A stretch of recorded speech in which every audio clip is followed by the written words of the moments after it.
Hello and good evening, friends, and welcome to the Week 4 edition of Strictly Sports College Football Thursday. I am your host, Anthony Florio, joined as always by good old MF Michael Fletcher. We are awaiting the presence of Michael Bullock. If he comes in, we'll catch him up on what he missed. If not, then we'll see him tomorrow night for the Cerebral Smack Talk. A lot of news coming out today in the world of, well, I should say big news coming out of the world of college football today, and some very welcome and exciting news. The Pac-12 is going to have a college football season after all. It's going to be a 7-game season, and it will start on Friday, November 6th. So that's that. November 6th, the Pac-12 will be back, and their championship game will be 7 weeks from that, which is on Friday night, December the 18th, which, as you all know, that's 1 week before Christmas. So a little stocking stuffer for all of you. So that's the big news today. Of course, the Big Ten will be back a couple weeks before that on October 24. So slowly but surely, things are starting to get better when it comes to the college football world.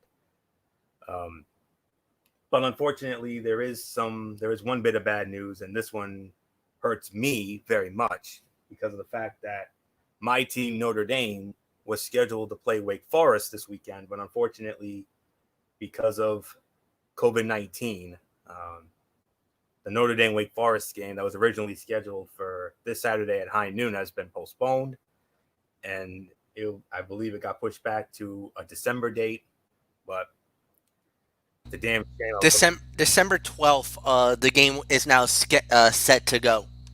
Okay.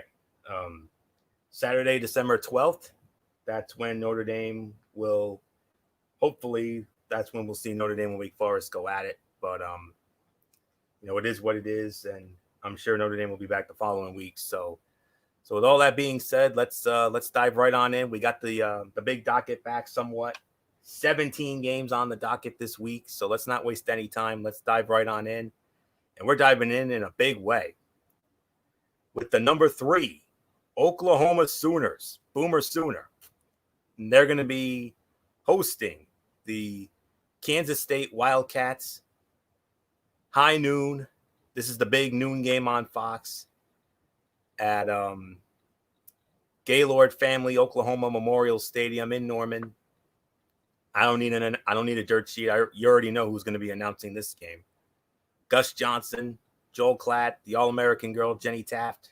They will be on hand. And Oklahoma opening up as a 27.5-point favorite. No surprise there. So with all that being said, let's dive right on in to K-State and Oklahoma. Kansas State stunned Oklahoma last October, handing the Sooners their only loss of the regular season. But this doesn't look like a spot where lightning could strike twice. Not with how poorly Kansas State defended in a season-opening loss to Arkansas State, nor with how proficient that Spencer Rattler-led offense was against Missouri State. If Oklahoma can establish the run, let's see if Oklahoma can establish the run, though.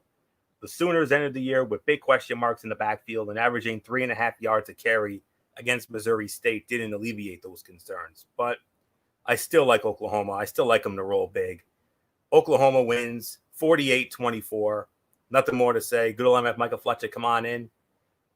We start our first mega docket week with a big way. Boomer Sooner as they open up at home against K-State. Yes, absolutely. And I'm going to go with Oklahoma as well. This should be a relatively good matchup, but I do believe that Oklahoma will get the job done. I really am not afraid of anything that's going to go down in that game. So K-State should fall to Oklahoma. Boomer Sooner, like you said, Florio, on to the next game. All righty. And we're going through the high noon games here. And next up, they're back. The SEC. SEC is back. And we're gonna move on to our next high noon game, and it features the number 5 Florida Gators. And they're gonna be squaring off against Ole Miss. And that will be at Ole Miss and at Vaught Hemingway Stadium in Oxford, Mississippi. This game will be over on, let me see here. This will be on ESPN, and it'll be Joe Tessitore with Greg McElroy and Marty Smith, and Florida opening up as a 13.5 point favorite. And MF, the big note here, Lane Kiffin. He's got another coaching job. Yes, he does. He's Uh, now the head man at Ole Miss, and the big question is, can he finally produce a winning team? I don't know. Well, I don't know about that too. You're going up against a team that has been very good for years. Unfortunately, they haven't delivered in the last couple of years. Been very underrated, of course. When you're talking about the SEC, you got the powerhouses, and Florida is kind of one of those that lie under the weeds, and you don't really know what to expect. But I'm pretty sure that Florida will win this game. I think they'll handle their business and they'll win this one pretty handily. So I got really nothing more to add. Florida wins. Anthony, go. Time to find out what Lane Kiffin is bringing to the table in his third tour of the SEC. The former Tennessee head coach and former Alabama offensive coordinator inherits an exciting offense that averaged better than 250 rushing yards a game last season, but immediately taking on a Florida defense that held 8 opponents under 90 rushing yards last year will not be easy. Slowing down the Kyle Trask to Kyle Pitts connection will be just as difficult. This might be close for a little while, but Florida eventually rolls. I agree with you, MF, on this one. 41-21. I got Florida over Ole Miss. So really nothing more to say on that one. Let's move on to our next high noon matchup, and we don't have too many of these this upcoming week, but we do have a few, and this is the first one here. Ranked team versus ranked team, and we have one such instance here. Good high noon matchup here. This will be a high noon game over on the SEC network. The number 8 Auburn Tigers, and they're going to be hosting the number 23 Kentucky Wildcats. Jordan Hare Stadium in Auburn. That's where this one will go down. SEC Network will house it, and on that call it will be. Let me see here.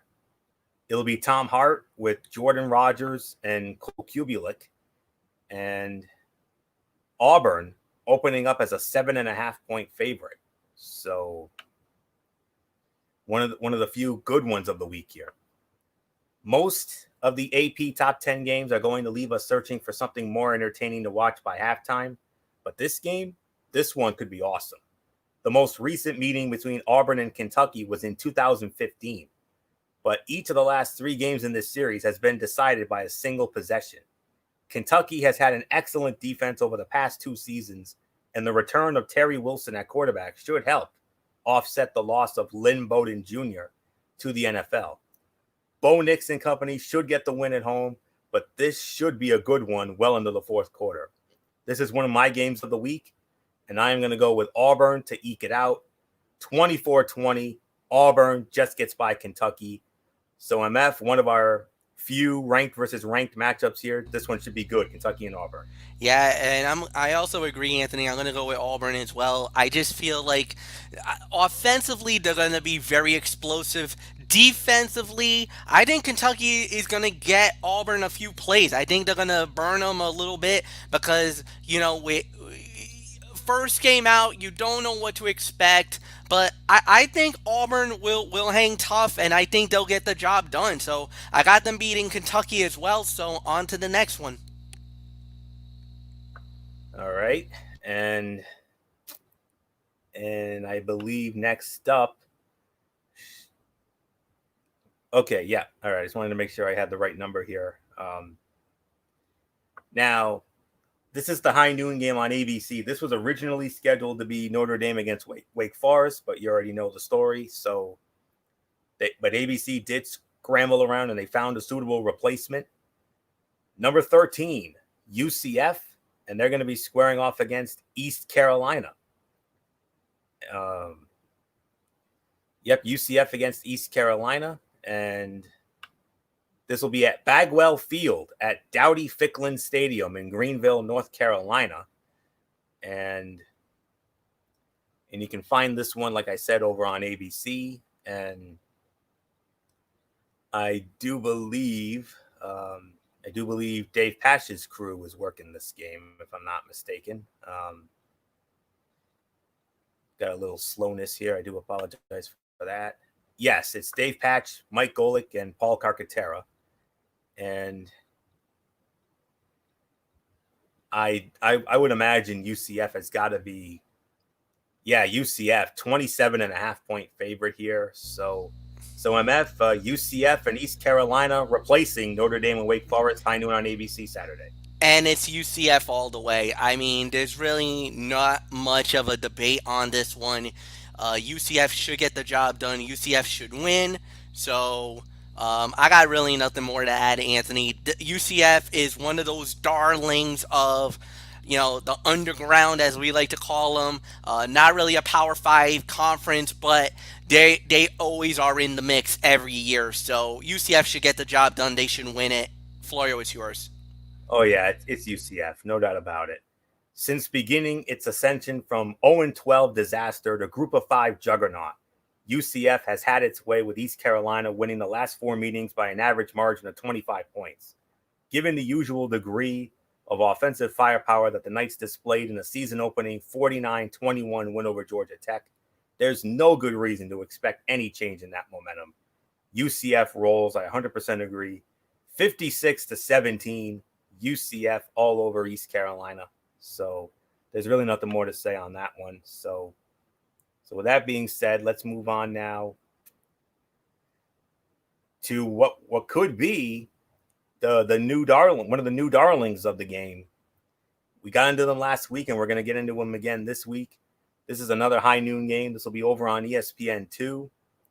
The number 19 Ragin' Cajuns of Louisiana Lafayette, and they're going to be hosting Georgia Southern at Cajun Field in Lafayette, Louisiana. And this will be over on ESPN2, and on the call for that one will be Beth Mowins with Kirk Morrison and Dawn Davenport. They will be on the call for that one. And the spread here favors Louisiana Lafayette by 11.5. So, yeah, okay. After debuting in the AP Top 25 for the first time since World War II, Louisiana needed overtime to escape with a win over Georgia State. The Panthers rushed for 223 yards and 3 touchdowns, which is not a promising lead into a showdown with Georgia Southern's triple option. The real question, though, is what can Georgia Southern do to slow down ULL's rushing attack? Elijah Mitchell is averaging 8.8 yards a carry on the young season, and both he and Trey Regas had a pair of rushing touchdowns in last year's win over the Eagles. Expect a relatively high-scoring affair, but also expect the Ragin' Cajuns to eke this one out. So I got Louisiana pulling this one out, 43-35, Louisiana over Georgia Southern. So MF, it looks like we have a new darling here, Louisiana. Can they keep it up? Yes, absolutely. I think Louisiana could definitely be the new darlings. They've played pretty good up to this point. And I do believe that they will get the job done. I think it'll be a 2-3 touchdown victory, but I do got Louisiana winning. So, Anthony, let's just move on. And what a game you'll be leading off on here, MF. Another one of the ranked versus ranked matchups. And this is one of the big ones here when it comes to the noon slate of action. This will be over on the ACC network. The number 21 Pittsburgh Panthers at home against the number 24 Louisville Cardinals, Heinz Field in Pittsburgh, over on the ACC network. I just want to double check and make sure. Yes, it is Heinz Field. All right. So over on the ACC network and on that call it will be West Durham with Roddy Jones and Kelsey Riggs. They will be on the call for that one, and Pittsburgh opening up, and it's a very small spread for Pitt. They're opening up as only, according to this, it's 2.5, I do believe. Well, one spread has 2.5, the other has it as 3, so it's a 2.5 to 3 in favor of Pittsburgh. So MF, Louisville, and Pittsburgh, Heinz Field. This to me is the big game when it comes to the high noon affairs. Yeah, and the thing is that when it comes to this game, Pittsburgh looked really good against Syracuse, but then again, it's Syracuse. Louisville got manhandled by Miami. They literally got manhandled by the U. It was a close game, and Miami got away with the win, but they got exposed pretty badly against the Hurricanes. And I think Pittsburgh, being at home, might be able to exploit them again. So I'm actually going to go with Pittsburgh winning this game 35 to 20, 35 to 30, and I got Pittsburgh knocking off Louisville and giving Louisville their second consecutive loss. So nothing more to say. Anthony, it is yours. Yeah, if that should be the case, that will pretty much knock Louisville out of the polls. But anyways, when the Cardinals have the ball, it'll be an intriguing battle between a top-notch running back in Javian Hawkins and a defense that has held its first two opponents to just 52 rushing yards on 56 attempts. But when the Panthers have the ball, it'll be a much more stoppable force, Pittsburgh's offense, taking on a movable object in Louisville's defense. My assumption is, I'm sorry to say, MF, this will be a lower scoring affair, which favors Pittsburgh. But this game feels like the wild card of the week. Louisville quarterback Malik Cunningham has thrown for at least 300 yards and 3 scores in each of his first 2 contests and could keep the Cardinals from slipping below 500 by stretching that streak to 3 games. But I do agree with you, MF. It's in Pittsburgh. You got to go with Pitt on this one. So I'm going with Pitt as well, but a lot lower than you have it. 23 to 20. Pittsburgh gets by Louisville. So really nothing more to say on that. That will put the bow on the high noon games. And now we're going to get into the 3:30 games. And I can't think of a better way to get into the 3:30 games than saying those special words that I just love to say so much. We're going to start off the 3:30 slate of games with the SEC on CBS. And you know how much we love that. And what a better way to start it off than with your reigning, defending, undisputed college football playoff national champions, the number 6 LSU Tigers, opening up at Tiger Stadium in Baton Rouge against the Bulldogs of Mississippi State. And you don't need a dirt sheet for this. You know who's going to be on this call. As always, the same crew is back. It will be Brad Nessler. It'll be Gary Danielson. It'll be the beautiful Jamie Erdahl. They'll be there. And LSU. LSU opening up as a 17-point favorite here. So nothing more to say here. So let's get into this. Here we go.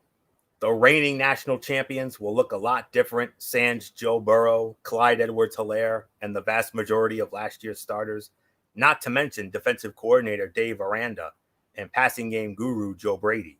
But the Tigers should be good enough to win this opener against a Mississippi State team going through somewhat of a roster/coaching staff makeover of its own. I'm going with LSU to win. My final score, 35-24, LSU over Mississippi State. So MF, no better way to start the 3:30 slate of games than with our favorite, the SEC on CBS. And not only that, but to start it off with the defending national champions, LSU Tigers. I mean, there's really nothing more to add. You got the best team in all of the land right now, even though they're not the number one ranked team in the nation, but they are the best team when you're the reigning and defending champion. So yeah, I totally agree with you on this one. I'm gonna go with LSU as well. I think they're gonna get the job done. So nothing more to add. Anthony, it's yours. And we move on to our next 3:30 game, and this is another one of your favorites, MF. The number 8 Texas Longhorns. Texas Longhorns, they're number 8, and they're going to be going on the road to Jones AT&T Stadium in Lubbock, Texas, to take on the Red Raiders of Texas Tech. This will be the second half of a Fox College Football doubleheader, and on the call for that one, it will be Tim Brando and Spencer Tillman. They will have that one, and Texas opening up as a 17.5-point favorite. So MF, Texas Tech, expect a lot of offensive fireworks here. Absolutely, and it's going to be explosive. Texas Tech is always good at home, no doubt about it. So they're going to give Texas a whole bunch of trouble, but I do believe that Texas will ultimately overcome that, get the job done. They'll win this game, but like you said, this is going to be a high-scoring affair. 41-35. I got Texas winning the game. Really nothing more to add here. So, Anthony, it's yours. Yeah, I'm actually leaning a different way towards this one. I'm going with Texas, but not what you think. Texas Tech gave up 572 passing yards in a season-opening nail-biter against FCS school Houston Baptist. Think about that for a minute. Texas, Sam Ehlinger has more than 9,000 passing yards since the beginning of 2017 and is one of the most dangerous quarterbacks in the country. He threw for 348 yards in last year's 25-point win over the Red Raiders. Both of those numbers should be higher this week. Maybe good early, but then I think Texas will just dominate in the second half. So Texas wins in a rout. I'm going to say 52-17. Texas, hook 'em horns, and they will hook the Red Raiders. So there's no doubt about that. So let's move on now to our next 3:30 game. And this is the third and final game that will feature ranked teams squaring off against each other. And I'm going to go as far as to call this next matchup the sleeper game of the week. This will be at 3:30 over on ESPN. ESPN at 3:30.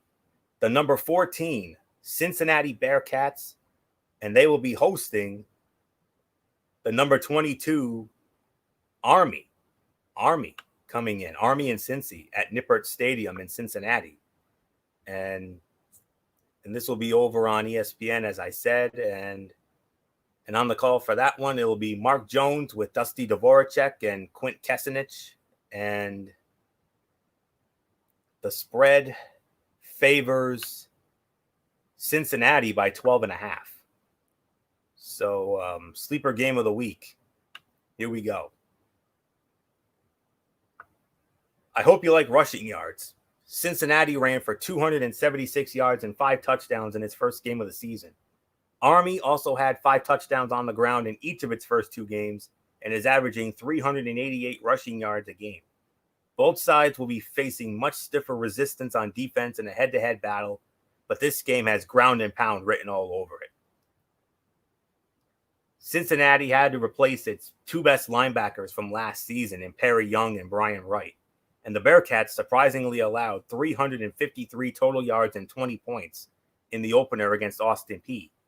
If there are any cracks whatsoever in that front 7, Army's triple option offense will find them. And you know what? Once in a rare while, I like to shake things up on this show, so I'm going to go with Army in a mild upset on the road. So I'm going to go with Army to steal this one, 28-24 over Cincinnati. So MF, do we have our first shakeup of the night here? I think we might.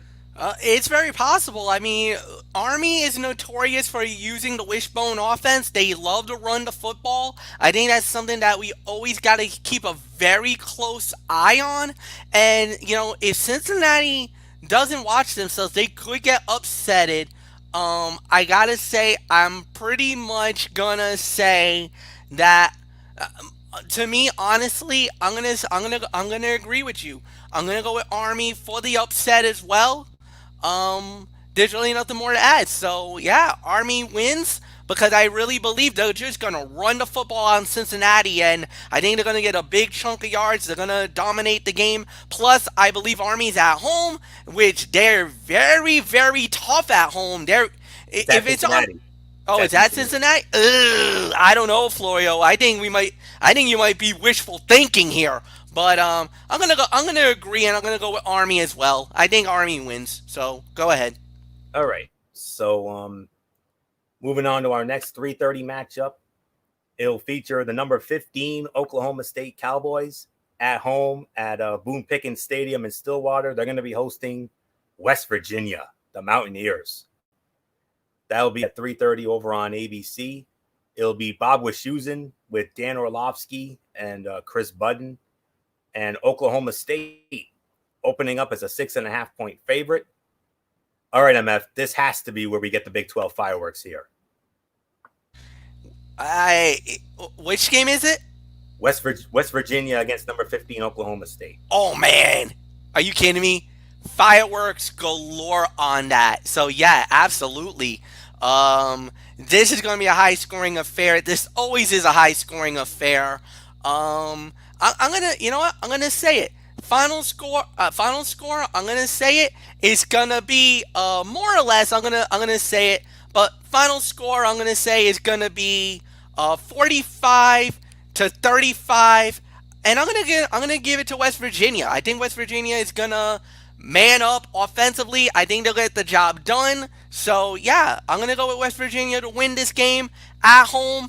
Anthony, high scoring affair, absolutely. You're gonna get the fireworks that you've been begging for. So nothing more to say. It's all yours. I got to correct you again. It's at Oklahoma State. Oklahoma State's the home team. But all right. So but anyways, close game, yes. But we'll have to wait and see as far as the high scoring goes. West Virginia's offense was just plain awful last season, but the Mountaineers were impressive in the 56-10 shellacking of Eastern Kentucky 2 weeks ago.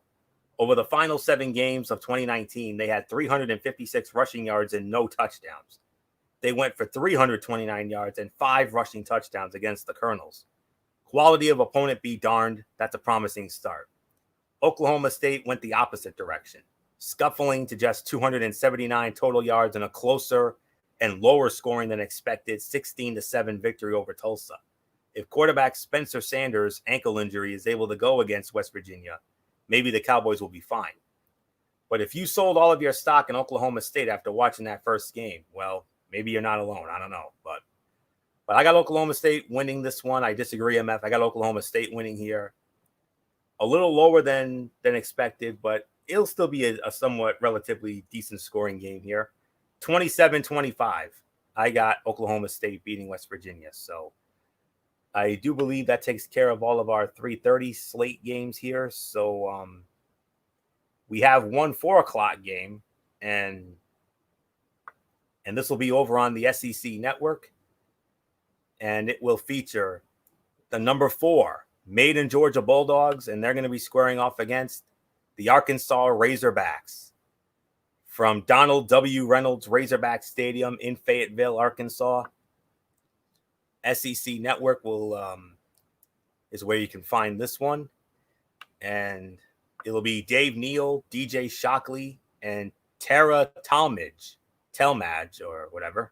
That will be they'll be on the call for that one, and I do believe Georgia is the favorite here. Oh yeah, Georgia, 27.5 point favorite here. So really nothing more to say on this. I mean, in addition to an early home loss to San Jose State, Arkansas lost its final 6 games of last season by an average margin of 30.7 points.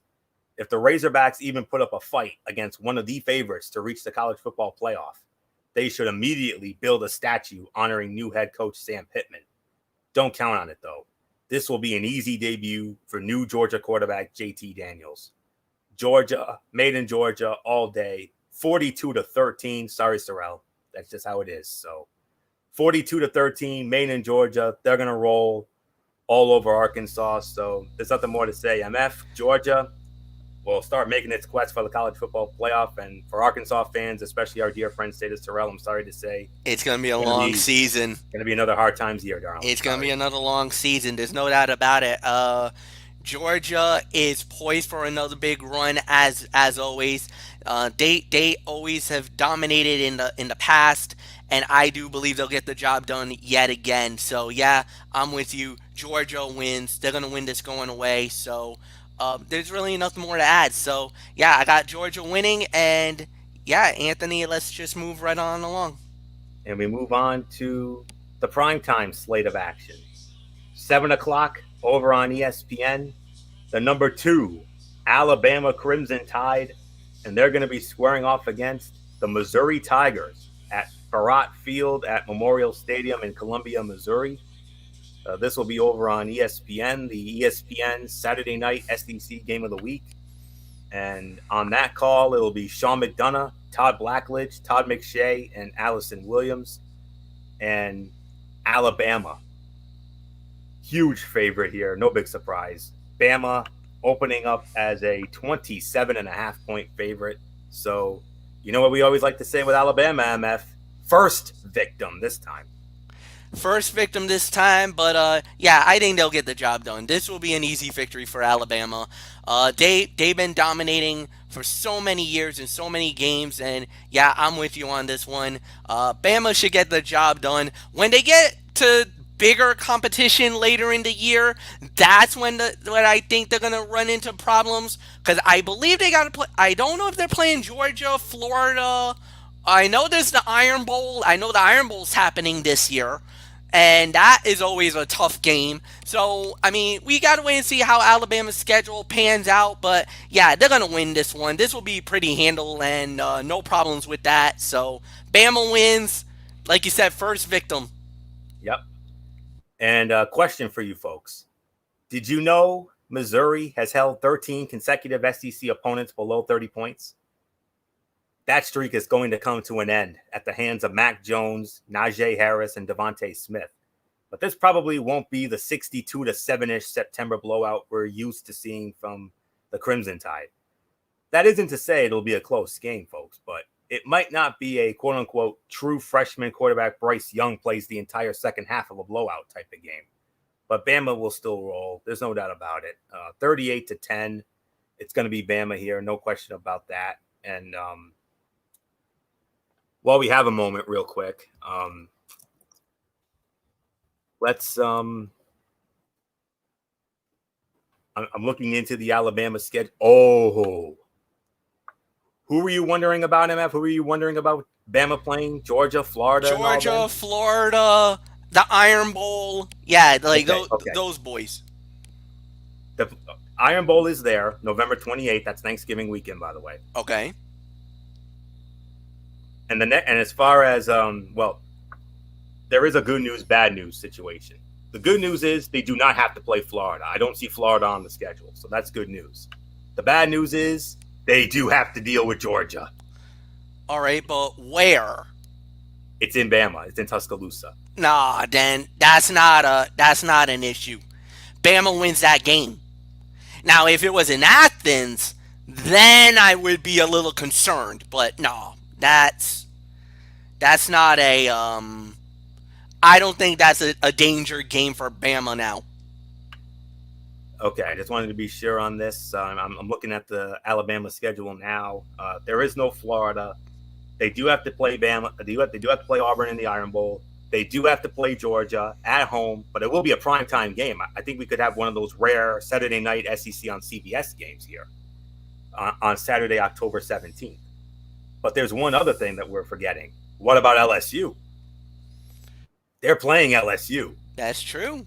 In LSU. All right. Ooh. I mean, that's a tough schedule. That's not easy. And in no particular order, they got Missouri now, but they also have to play A&M, and A&M is pretty good this year. They're number 10, A&M, and they also have Ole Miss. Then it's Georgia. Then they're at Tennessee. Then they host Mississippi State. Then the big one at LSU on November 14th at a special kickoff time of 6:00. And then they got Kentucky coming in. And by the way, the Iron Bowl's in Tuscaloosa, so we might not have to worry about that one. But anyways, so we just wanted to address that. So no Florida, but they do have to deal with the others. So, but yeah, it's going to be Bama here, no doubt. 38-10 over Mizzou. So nothing more to say on that. Let's move on to we have 3 7:30 kickoffs here. And speaking of number 10, Texas A&M, we're gonna talk about them next, as they'll be starting off our 7:30 slate. This will be on what's called SEC Plus. All right, the number 10 Texas A&M Aggies, they're going to be at home against the Commodores of Vanderbilt, and this will be at of course the legendary Kyle Field in College Station. That's where we'll be for this one, and SEC Plus is where you can find it, and on the call for that one, it'll be Mike Morgan with Andre Ware and Taylor Davis, and A&M, large favorite here. A&M is opening up as a 30.5-point favorite, so there's no question about this one.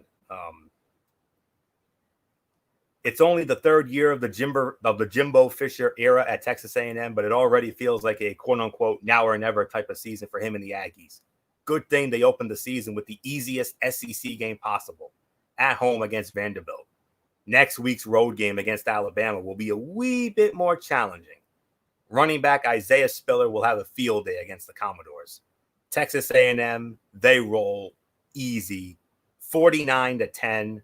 Texas A&M all over Vanderbilt. So nothing more to say. MF, I think we might have ourselves a dark horse in the SEC if all goes well for Jimbo Fisher and company. I agree with that. I think Jumbo Fisher and his company will definitely get the job done. Look, top 10 team is Texas A&M, and when you're in Kyle Field, and I get it. They're not going to have the full luxury of the 12th man or college football's version of the 12th man, but I do believe they'll get the job done. I really got nothing more to add here. A&M should win and win this pretty comfortably, so nothing more to add. A&M wins. Anthony, it's going to be a blowout. Nothing more. Next game. Absolutely, and that'll be a nice tune-up for A&M, especially when they got to go to Bama next week. So yeah, absolutely. Yeah, we're gonna have some fun with that next week, no question. All right, and now we move on to what I'm considering by default the game of the week right here, because of the history, the legacy, and everything that has gone down between these two legendary programs. And it's only fitting that good old MF Michael Fletcher is going to be starting off on this, because I know he's got a lot of stories about these memorable games from his youth. No doubt about this. The number 12 Miami Hurricanes at home, Hard Rock Stadium in Miami, and they are going to be hosting the Florida State Seminoles. Let's go.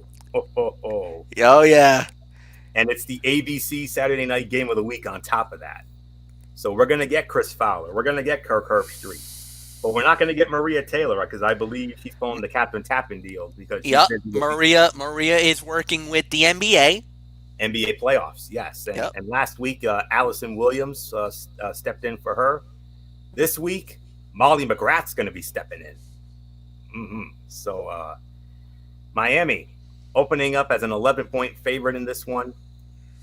MF, I mean, it's only fitting you start this off because this is an MF special. I mean, how many Florida State Miami games do you remember from your youth, especially wide right, wide left? I mean, it goes all the way back to 1991. That's how far back it goes. So, yeah, wide right, wide left again. I think it was in 1997. wide right in 2001. So, yeah, I mean, the rivalry is there. The war is there. When it's these two teams, get ready for fireworks. But here's the problem. One team's on the decline, the other team is on the rise. Miami is rising. They came off a big win last week over Louisville. Got 3 turnovers in the game. Yes, that turnover chain was flying around last week. They couldn't even keep that turnover chain in the box. The chain was coming out. So, I mean, yes, there's no doubt about it. When you're talking about this game and talking about this team and the whole 9 yards, the body of work of this squad is absolutely amazing. And Florida State already has, I think, a loss or two already. Had an embarrassing loss not too long ago. So, yeah, absolutely, Anthony. There's no argument here. I'm going to go with the Miami Hurricanes to get the job done once again, beating Florida State, but it will be close because it's always close in this rivalry. 23-17, the U gets another win. Florio, it's yours. A lot of history, man. That's all there is to say about that, man. I mean, when you watch this, I know for a fact when we watch this game on Saturday night, I mean, it's going to conjure up so many of those wonderful memories from the 90s and 2000s, but oh, man. But anyways, 2 weeks ago, this looked like it would be another fun installment of an in-state rivalry that would provide a little separation among the ACC's middle tier. But now it looks like a game that the Hurricanes will win with room to spare. Miami has turned a corner on offense with De'Ara King steering the ship, whereas Florida State is already reeling from a poor showing in a home loss to Georgia Tech. Adding illness to insult, head coach Mike Norvell is probably going to miss this game because he tested positive for COVID-19. At this point, a Seminoles win would be a rather large upset, but I think it will be close for the most part, but I think Miami will pull away late, but I agree with you, MF. I got Miami winning this one as well. 35-23, Miami, the U knocks off Florida State in the default game of the week. So that's all there is to say on that. Let's move on to our final 7:30 game, SEC Network. And it's been a while since we've called this team's name in the polls. The number 16 Tennessee Volunteers. And they're going to be squaring off against the Gamecocks of South Carolina. And this will be at Williams-Brice Stadium in Columbia. And SEC Network will have this one. It will be Taylor Zarzar with Matt Stinchcomb and Alyssa Lang. And Tennessee is opening up as only a 3-point favorite. So this might be a lot closer than you think. So anyways, let me see. All right, here we go. When Tennessee won last year, when Tennessee won last year's game against South Carolina by a score of 41-21, it ended a 7-year streak of games in this series decided by 6 points or fewer. Dig a little further back and you'll find that 14 of the last 20 South Carolina-Tennessee matchups ended with a 1-possession margin. I expect Tennessee to be the better team this season, but this game is always a little weird. The Vols have also lost their last 2 season openers and needed overtime to win each of the previous 2. Finishing last year on a 6-game winning streak was a nice touch, but Tennessee will be sweating out this one. Close game. I say Tennessee wins 27-20. Tennessee steals one at Williams-Brice. So nothing more to say. MF, Tennessee back in the polls for the first time in a long time. They used to be the darling team for me for a number of years. Before there was Texas, there was Tennessee. I was definitely into the Rocky Top and the whole 9 yards back in the day, especially during those days where they had like a Peyton Manning as their guy, and then you had Jimmy Clausen, and with all that was going on back in the day, Tennessee was one of those darling teams of the SEC. Before Bama took over, before Auburn, before Georgia, Florida and Tennessee were like the 2 biggest teams in the SEC back in the day. Now, Tennessee's kind of taken a step back, in recent years, but I do believe that they'll get the job done. And yeah, now that they're back and they're looking a lot more stronger, I do believe that they'll get some big moments coming up. So yeah, I'm gonna say it like this. I'm gonna go with Tennessee as well, and I do believe they'll get the job done. So nothing more to say, Anthony. It is yours.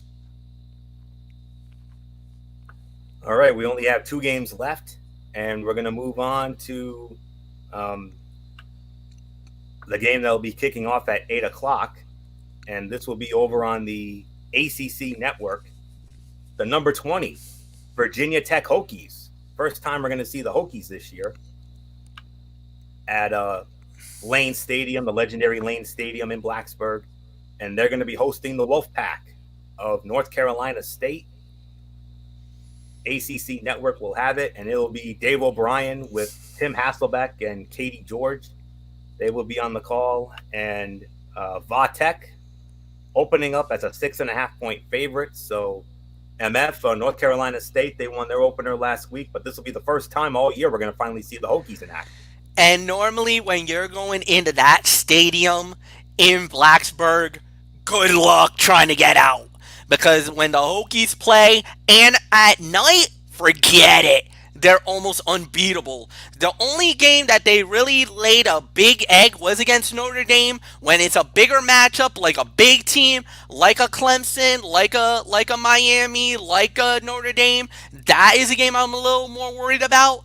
But when they play Inner Sandman, when they get that crowd going, even though I know it's going to be very limited, you're not going to get the same 70, 80, 90,000 in Blacksburg. It's probably going to be about maybe 20,000, but still, they're going to make noise. They're going to raise the roof. They're going to go nuts. The Hokies are going to win this game. Even though NC State did get a big win the first game out, always good to get the first one out, and they got to win. But I think with the Hokies, they got a couple of extra weeks. They got to see what NC State had underneath them. NC State doesn't stand a chance. Virginia Tech Hokies gets the win. Florio, it's yours. We haven't seen Virginia Tech yet in 2020, but the Hokies bring back 18 starters from a team that was solid once Hendon Hooker took over at quarterback in early October last year. Transfers Khalil Herbert, running back, Raheem Blackshear, running back wide receiver, and Justice Reed, edge, could be the boost they need to get back to an ACC championship. They should at least start out 1-0 against a Wolfpack team that gave up 42 points to Wake Forest this past weekend. So I'm going to go with Virginia Tech as well. 38-27, Virginia Tech beats NC State. So not much more to say on that one. And now we're going to move on to the final game of the week. A late night kickoff, 10:15 kickoff over on ESPN. The number 18, BYU Cougars, at home at Lavelle Edwards Stadium in Provo, Utah. And they will be hosting Troy. Troy at BYU, 10:15 kickoff over on ESPN. Dave Fleming, Rod Gilmore, Stormy Bunatami on the call. And it is BYU opening up as a 13.5-point favorite. So BYU annihilated Navy 55-3 on Labor Day night. It was the Cougars' first time defeating an FBS opponent by at least 50 points in more than a decade.